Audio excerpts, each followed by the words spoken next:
65,000 metric tons of chicken. That's how much America will now be allowed to import into South Africa. It sounds a lot, but those bone-in portions represent just about 4% of the South African market. The deal came after many months of talks between representatives of the two countries' poultry industries. It'll see South Africa end its nearly R10 anti-dumping duty, which has been levied on US chicken for 15 years. US Senator Chris Coons, who represents top poultry-producing state, Delaware, told me it's good for both sides.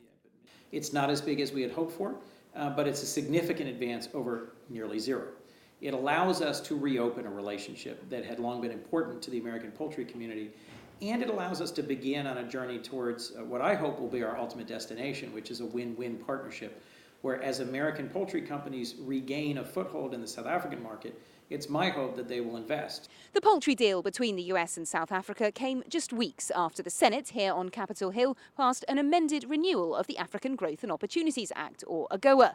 Those amendments came courtesy of Senator Coons and his Republican colleague Johnny Isakson and initiate an out-of-cycle review of South Africa's trading relationship with America. Senator Coons says it's those amendments that help cement the chicken deal.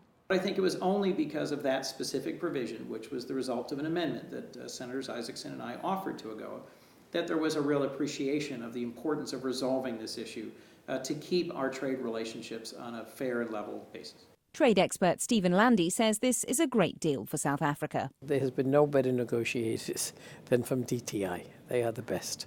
And they certainly did a good job. I know that the ministers said that this would be some pain for South Africa, but not intolerable. But it certainly was not a major amount of pain.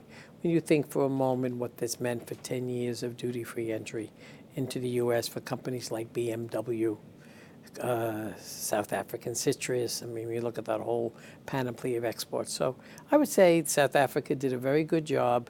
Both the House and Senate here in Washington have now passed legislation to renew AGOA, still including the wording put in there by Senators Coons and Isakson, calling for a review of South Africa's compliance. But now the game of chicken between the US and South Africa is over. Senator Coons says so long as the trading relationship remains open and fair, that review may not be necessary. Lorna Shaddick, Washington.